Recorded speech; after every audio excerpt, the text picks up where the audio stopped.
একটা ফ্ল্যাটও নেওয়া যায় আর 2-3 হাজার টাকা ভাই আসলে দুবাই যে কদমে কদমে টাকা, এই যে আসার পর বুঝতেছি, এতদিন শুধু দেখছি আর আজকে পুরো রিয়েল লাইফে দেখতেছি। আমি একটা ভিডিও দেখছি বুঝছো, এরকম করে আর টাকা কাটে, এরকম করে আর টাকা কাটে।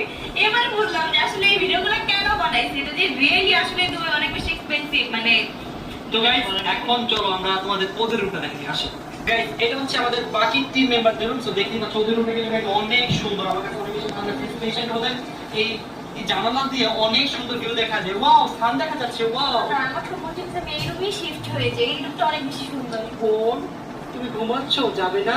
গাইস তুমি কি ভাত খাবে না? লাঞ্চ যাবে না?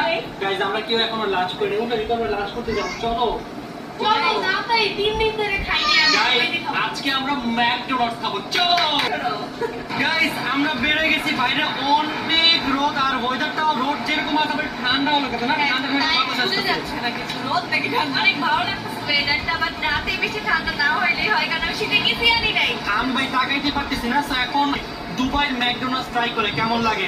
গাইস দেখো কত দামি একটা গাড়ি আসছে, গাড়িটা দেখে আমার অনেক বেশি ভালো লাগছে। কোথায় যাচ্ছ ঋতু?